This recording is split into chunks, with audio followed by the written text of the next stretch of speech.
So how we look at the, let's say, the location requirements from online retailers, I think there is one thing key for a lot of online retailers, and that is being located close to the metropolitan area.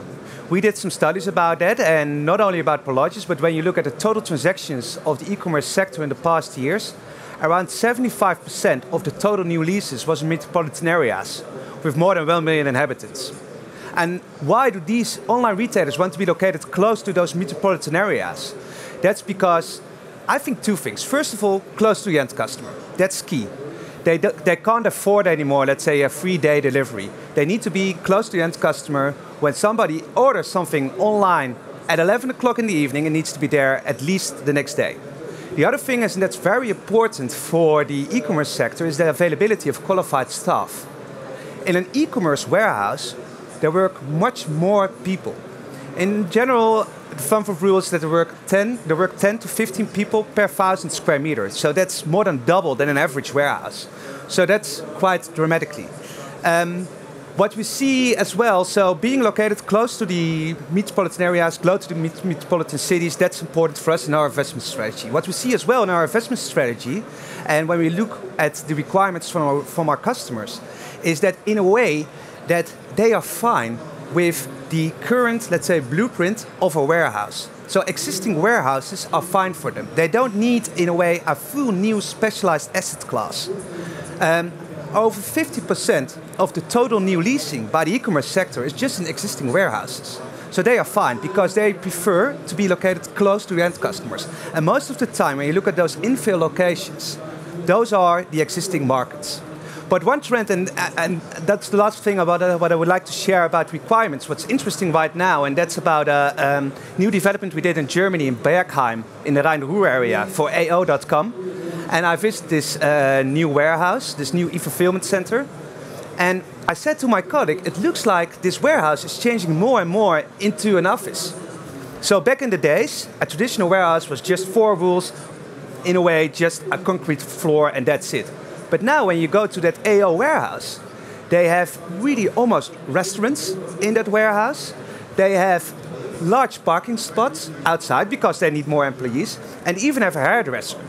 And why do they do that? That's again to attract the staff, because it's not easy for a lot of online retailers to get the right persons on the right locations.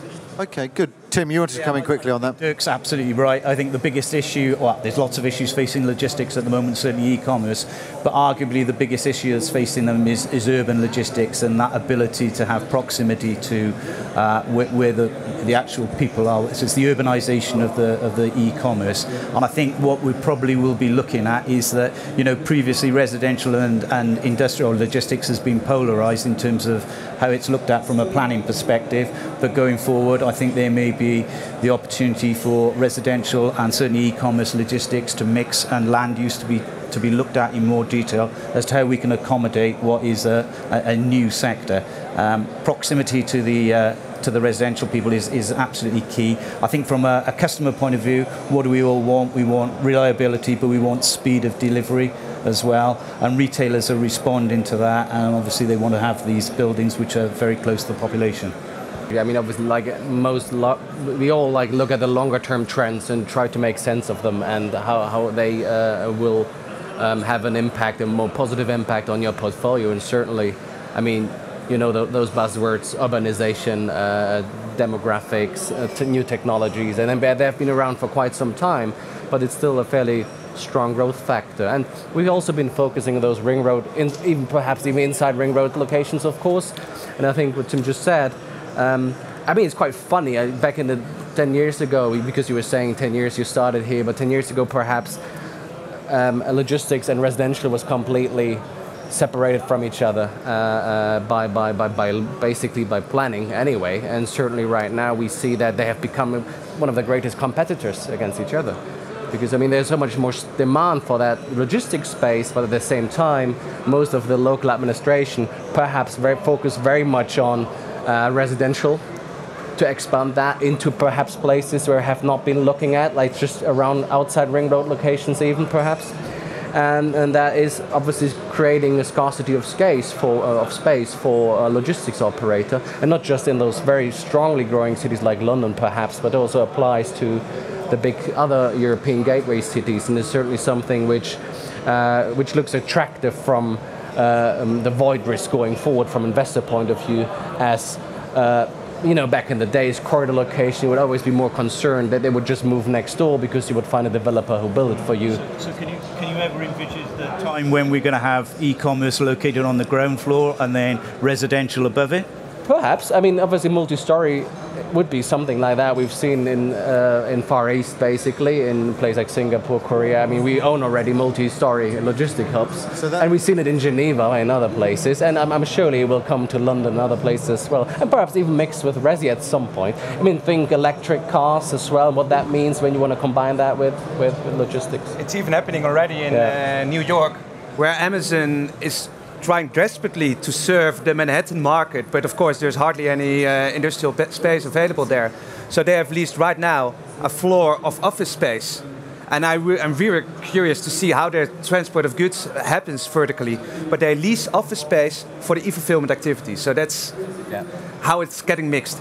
Okay, good. René, you wanted to pick up that point. Yeah, I think what you see in the e-commerce market is a kind of polarization. On the one hand, you need the big sheds, and on the other hand, you need close to the consumer markets, the urban logistics centers to deliver it to the clients. Now, for many companies, there is still the challenge is how do you organize the last mile? How do you organize the last mile to the consumer?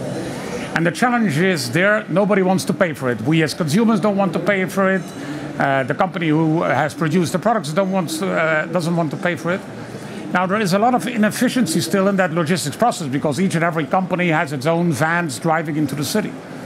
So your question regarding, or your remark, sorry Tim, about logistics and then residential for it. I could imagine that we go in the future to a kind of multimodal logistics centers in the city where various companies bring their products in, and then, whether it's by electric vans or distributed to the clients in a more efficient way, as we do it right now, because now it's still a rat race. Who is the cheapest on bringing the products to the consumer at home?